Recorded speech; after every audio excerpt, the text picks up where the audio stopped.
श्री गणेशाय नमः। जय श्री कृष्ण। राधे राधे। नमस्कार दोस्तों आप सभी को आंवला नवमी की हार्दिक शुभकामनाएं।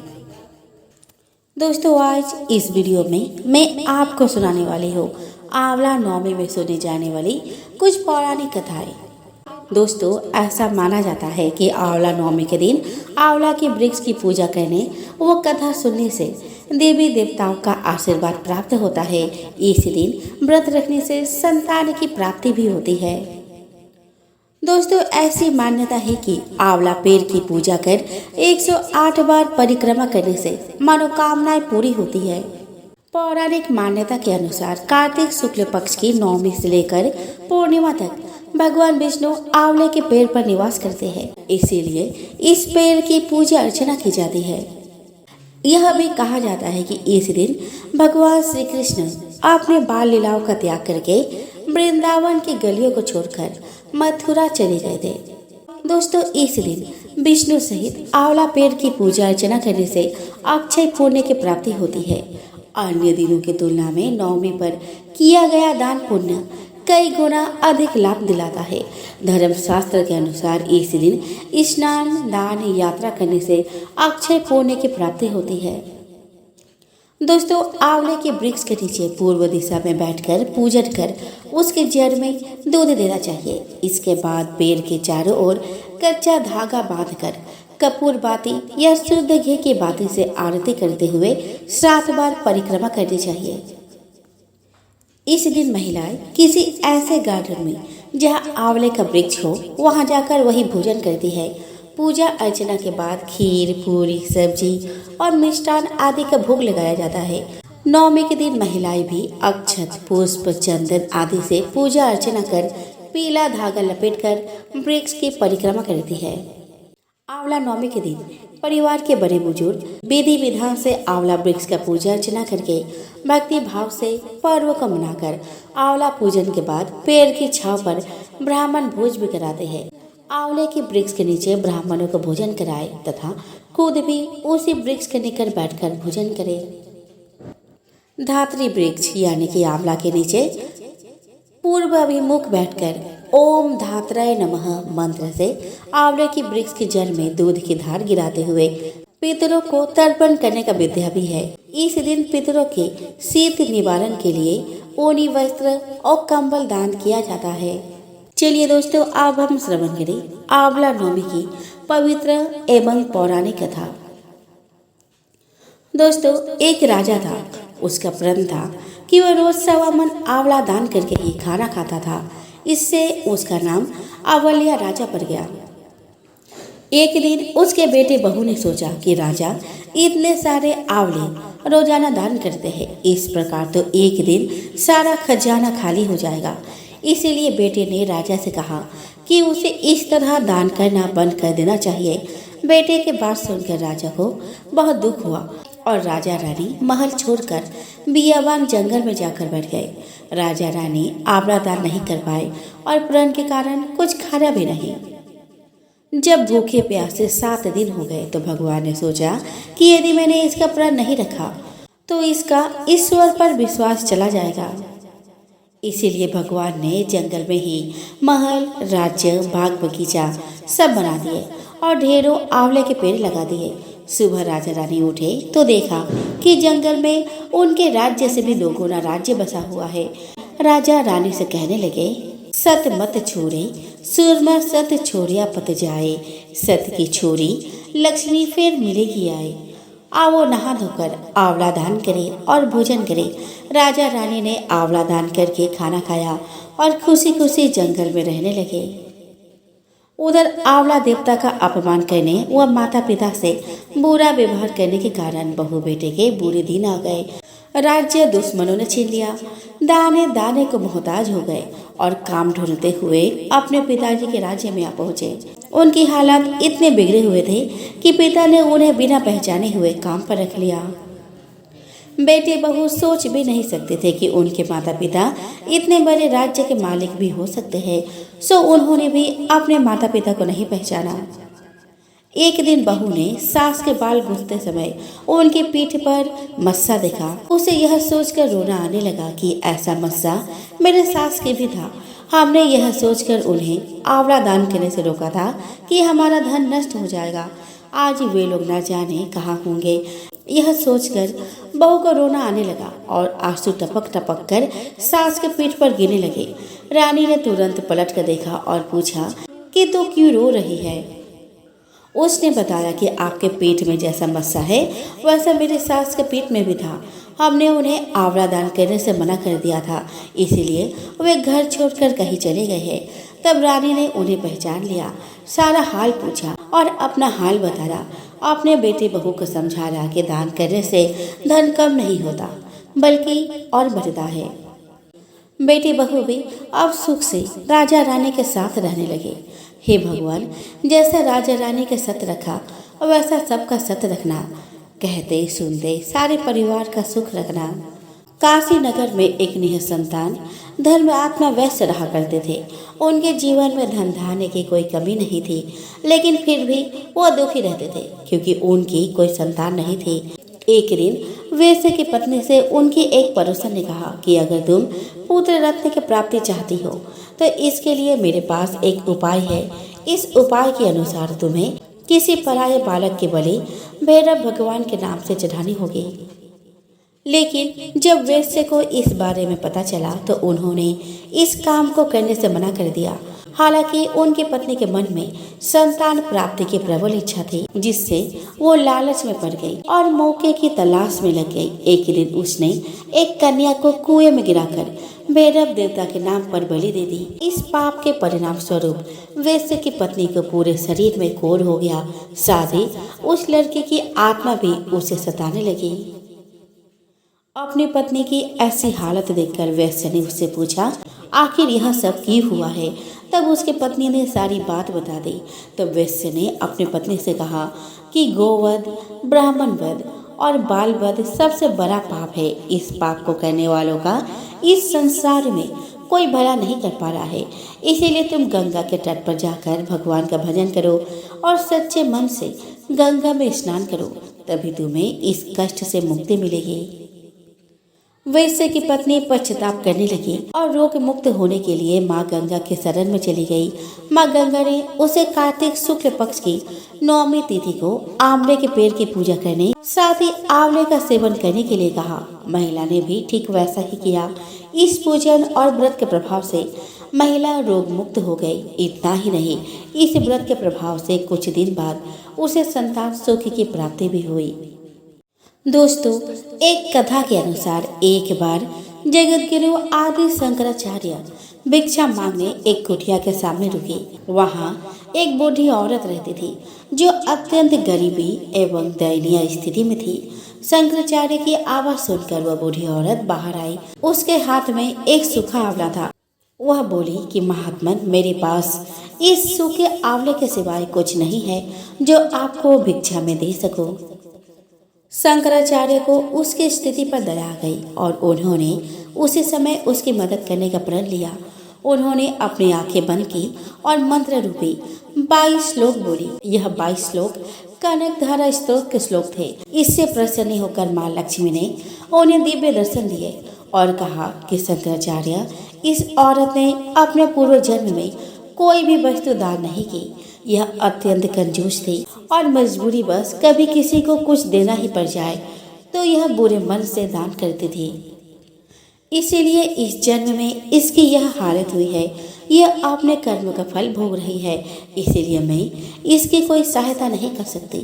शंकराचार्य ने देवी लक्ष्मी की बात सुनकर कहा कि हे महालक्ष्मी, इसने पूर्व जन्म में अवश्य दान धर्म नहीं किया है, लेकिन इस जन्म में इसने पूर्ण श्रद्धा से मुझे यह सूखा आंवला भेंट किया है। इसके घर में कुछ नहीं होते हुए भी इसने यह मुझे सौंप दिया। इस समय इसके पास यही सबसे बड़ी पूंजी है। क्या इतना भेंट करना प्राप्त नहीं है? शंकराचार्य की इस बात से देवी लक्ष्मी प्रसन्न हुई और उसी समय उन्होंने गरीब महिला की कुटिया में स्वर्ण की आंवले की वर्षा कर दी। जब भी प्रेम की बात होती है तो श्री कृष्ण राधा के प्रेम की मिसाल सबसे पहले आती है। राधा श्री कृष्ण के प्रेम को जीवात्मा और परमात्मा का मिलन कहा जाता है। राधा श्री कृष्ण का बचपन का प्यार थी। श्री कृष्ण जब 8 साल के थे तब दोनों ने प्रेम की अनुभूति की। राधा श्री कृष्ण के दैवीय गुणों से परिचित थे। उन्होंने जिंदगी भर अपने मन में प्रेम की स्मृतियों को बनाए रखा। वही उनके रिश्ते की सबसे बड़ी खूबसूरती है। कहा जाता है कि श्री कृष्ण को केवल 2 ही चीजें सबसे ज्यादा प्रिय थी। ये दोनों चीजें भी आपस में एक दूसरे से गहराई से जुड़ी हुई थी, बांसुरी और राधा। कृष्ण की बांसुरी की धुन ही थी जिससे राधा श्री कृष्ण की तरफ खींची चली गई। राधा की वजह से श्री कृष्ण बांसुरी को हमेशा अपने पास ही रखते थे। भले ही श्री कृष्ण और राधा का मिलन नहीं हो सका, लेकिन उनकी बांसुरी उन्हें हमेशा एक सूत्र में बांधे रही। श्री कृष्ण के जितने भी चित्रण मिलते हैं उनमें बांसुरी जरूर रहती है। बांसुरी श्री कृष्ण के राधा के प्रति प्रेम का प्रतीक है। वैसे तो राधा से जुड़ी कई अलग अलग विवरण मौजूद है, लेकिन एक प्रचलित कहानी मैं आपको बताने वाली हूँ। भगवान श्री कृष्ण से राधा पहली बार तब अलग हुई जब बाबा कंस ने बलराम और कृष्ण को आमंत्रित किया। वृंदावन के लोग यह खबर सुनकर दुखी हो गए। मथुरा जाने से पहले श्री कृष्ण राधा से मिले थे। राधा कृष्ण के मन में चल रही गतिविधियों को जानती थी। राधा को अलविदा कहा कृष्ण उनसे दूर चले गए। कृष्ण राधा से यह वायदा करके गए थे कि वो वापस आएंगे, लेकिन कृष्ण राधा के पास वापस नहीं आए। उनकी शादी भी रुक्मिणी से हुई। रुक्मिणी ने भी श्री कृष्ण को पाने के लिए बहुत जतन किए थे। श्री कृष्ण से विवाह के लिए वह अपने भाई रुक्मी के खिलाफ चली गई। राधा की तरह वह भी श्री कृष्ण से प्यार करती थी। रुक्मिणी ने श्री कृष्ण को एक प्रेम पत्र भी भेजा था कि वह आकर उन्हें अपने साथ ले जाए। इसके बाद कृष्ण रुक्मिणी के पास गए और उनसे शादी कर ली। कृष्ण के वृंदावन छोड़ने के बाद से ही राधा का वर्णन बहुत कम हो गया। राधा और कृष्ण जब आखिरी बार मिले थे तो राधा ने कृष्ण से कहा था कि भले ही वो उनसे दूर जा रही है, लेकिन मन से कृष्ण हमेशा उनके साथ ही रहेंगे। इसके बाद कृष्ण मथुरा गए और कंस और बाकी राक्षसों को मारने का अपना काम पूरा किया। इसके बाद प्रजा की रक्षा के लिए कृष्ण द्वारका चले गए और द्वारकाधीश के नाम से लोकप्रिय हुए। जब कृष्ण वृंदावन से निकल गए तब राधा की जिंदगी ने अलग ही मोड़ ले लिया था। राधा की शादी एक यादव से हो गई। राधा ने अपने दाम्पत्य जीवन की सारी रस्में निभाई और बूढ़ी हुई, लेकिन उनका मन तब भी कृष्ण के लिए समर्पित था। राधा ने पत्नी के तौर पर अपने सारे कर्तव्य पूरे किए। दूसरी तरफ श्री कृष्ण ने अपने दैवीय कर्तव्य निभाए। सारे कर्तव्यों से मुक्त होने के बाद राधा आखिरी बार अपने प्रियतम कृष्ण से मिलने गई। जब वह द्वारका पहुंची तो उन्होंने कृष्ण के रुक्मिणी और सत्यभामा से विवाह के बारे में सुना, लेकिन वह दुखी नहीं हुई। जब कृष्ण ने राधा को देखा तो बहुत प्रसन्न हुए। दोनों संकेतों की भाषा में एक दूसरे से काफी देर तक बातें करते रहे। राधा जी को कान्हा की नगरी द्वारिका में कोई नहीं पहचानता था। राधा के अनुरोध पर कृष्ण ने उन्हें महल में एक देविका के रूप में नियुक्त किया। राधा दिन भर महल में रहती थी और महल से जुड़े कार्य देखती थी। मौका मिलते ही वो कृष्ण के दर्शन कर लेती थी, लेकिन महल में राधा ने श्री कृष्ण के साथ पहले की तरह का आध्यात्मिक जुड़ाव महसूस नहीं कर पा रही थी। लेकिन राधा ने महल से दूर इसीलिए राधा ने महल से दूर जाना तय किया। उन्होंने सोचा कि वह दूर जाकर दोबारा श्री कृष्ण के साथ गहरा आत्मीय संबंध स्थापित कर पाएंगे। उन्हें नहीं पता था कि वो कहाँ जा रही है, लेकिन भगवान श्री कृष्ण जानते थे। धीरे धीरे समय बीता। राधा बिल्कुल अकेली और कमजोर हो गई। उस वक्त उन्हें भगवान श्री कृष्ण की आवश्यकता पड़ी। आखिरी समय में भगवान श्री कृष्ण उनके सामने आ गए। कृष्ण ने राधा से कहा कि वह उनसे कुछ मांगे, लेकिन राधा ने मना कर दिया। कृष्ण के दोबारा अनुरोध करने पर राधा ने कहा कि वह आखिरी बार उन्हें बांसुरी बजाते देखना चाहती है। श्री कृष्ण ने बांसुरी ली और बेहद सुरीली धुन में बजाने लगे। श्री कृष्ण ने दिन रात बांसुरी बजाई जब तक राधा आध्यात्मिक रूप से कृष्ण में विलीन नहीं हो गई। बांसुरी की धुन सुनते सुनते राधा ने अपने शरीर का त्याग कर दिया। हालांकि भगवान कृष्ण जानते थे कि उनका प्रेम अमर है, बावजूद वे राधा की मृत्यु को बर्दाश्त नहीं कर सके। कृष्ण ने प्रेम के प्रतीकात्मक अंत के रूप में बांसुरी तोड़कर झाड़ी में फेंक दी। इसके बाद से श्री कृष्ण ने जीवन भर बांसुरी या कोई अन्य वादक यंत्र नहीं बजाए। कहा जाता है कि द्वापर युग में नारायण ने श्री कृष्ण का जन्म लिया था, तब माँ लक्ष्मी ने राधा रानी के रूप में जन्म लिया था ताकि मृत्यु लोक में भी वे उनके साथ ही रहे। पौराणिक कथा के अनुसार इस सृष्टि का सृजन करने के लिए भगवान विष्णु की नाभि से ब्रह्मा जी उत्पन्न हुए। उन्होंने स्वयं के बारे में जानने की चाह हुई। पौराणिक कथा के अनुसार इस सृष्टि का सृजन करने के लिए भगवान विष्णु की नाभि से ब्रह्मा जी उत्पन्न हुए। उनको स्वयं के बारे में जानने की चाह हुई। वे जानना चाहते थे कि उनकी उत्पत्ति कैसे हुई है। इन सवालों का जवाब जानने के लिए ब्रह्मा जी ने भगवान विष्णु की तपस्या प्रारंभ कर दी। काफी समय के बाद उनकी तपस्या से प्रसन्न होकर भगवान विष्णु ने उनको दर्शन दिए। उनके दर्शन पाकर ब्रह्मा जी भावुक हो गए और आंखों से आंसू बह निकले। उनके आंसुओं से ही आंवले का पेड़ उत्पन्न हुआ। तब उनके तपस्या से प्रसन्न होकर विष्णु ने कहा कि आपके आंसू से आंवले का पेड़ उत्पन्न हुआ है, इस वजह से यह पेड़ और इसका फल उनको बहुत प्रिय होगा। आज से कोई भी आंवला नवमी के दिन आंवला पेड़ की पूजा एवं उस पेड़ के नीचे भोजन करेगा, साथ ही ब्राह्मण को भोजन कराएगा, उसे मोक्ष प्राप्त होगा और उसके सभी पाप कर्म खत्म हो जाएंगे। वह हमेशा निरोगी रहेगा। साथ ही उस दिन आंवला वृक्ष की पूजन एवं उसके कथा का श्रवण करने से उनके सारी कष्ट दूर हो जाएंगे, उनकी सारी मनोकामनाएं पूर्ण होगी। पौराणिक कथा के अनुसार वैदेश नाम का एक नगर था। उस नगर में ब्राह्मण, क्षत्रिय, वैश्य और शूद्र रहते थे। वहाँ रहने वाले सभी नगरवासी विष्णु भक्त थे और वहाँ कोई भी नास्तिक नहीं था। उसके राजा का नाम चैत्ररथ था। राजा चैत्ररथ विद्वान थे और वह बहुत धार्मिक थे। उनके नगर में कोई भी व्यक्ति दरिद्र नहीं था। नगर में रहने वाला हर शख्स विष्णु जी का भक्त था। दोस्तों, एक बार एकादशी के दिन पूरे नगरवासी विष्णु जी का पूजन एवं उनका व्रत किया। मंदिर जाकर आंवले वृक्ष की पूजा की, उसकी परिक्रमा की, साथ में उसकी कथा सुनी और वहीं पर रात्रि जागरण किया। तभी रात के समय वहाँ एक बहेली आया जो कि घोर पापी था, लेकिन उसे भूख और प्यास लगी थी, इसीलिए मंदिर के कोने में बैठकर वो अभी जागरण को देखने लगा। इस तरह पूरी रात बीत गई। नगरवासी के साथ बहेलिया भी पूरी रात जागा रहा। सुबह होने पर सभी नगरवासी अपने अपने घर गए। बहेलिया भी घर जाकर भोजन किया, लेकिन कुछ समय बाद बहेलिया की मौत हो गई। हालांकि उसने विष्णु जी की कथा सुनी थी और जागरण भी किया था, इसीलिए वह राजा विदुरथ के घर जन्म लिया। राजा ने उसका नाम वसुरथ रखा। बड़ा होकर वह नगर का राजा बना।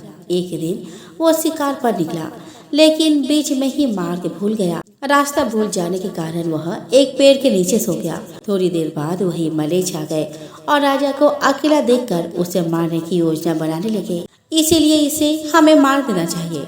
इस बात से अनजान राजा सोता रहा। मलेच्छों ने राजा पर हथियार फेंकना शुरू किया, लेकिन उनके शस्त्र राजा पर फूल बनकर गिरने लगे। कुछ देर बाद सभी मलेच्छ जमीन पर मृत पड़े थे। वहीं जब राजा की नींद खुली तो उन्होंने देखा कि कुछ लोग जमीन पर मृत पड़े हैं। राजा समझ गया कि वह सभी उसे मारने के लिए आए थे, लेकिन किसी ने उन्हें ही मौत की नींद सुला दी। यह देखकर राजा ने कहा कि जंगल में ऐसा कौन है जिसने उसकी जान बचाई है। तभी आकाशवाणी हुई कि हे राजन, भगवान विष्णु ने तुम्हारी जान बचाई है। तुमने पिछले जन्म में एकादशी के दिन विष्णु जी की कथा सुनी, साथ ही तुमने जागरण भी किया। उसी का फल है कि आज तुम शत्रुओं से घिरे होने के बावजूद भी जीवित हो। राजा अपने नगर लौटा और सुखी पूर्वक राज करने लगा। और धर्म के कार्य करने लगा।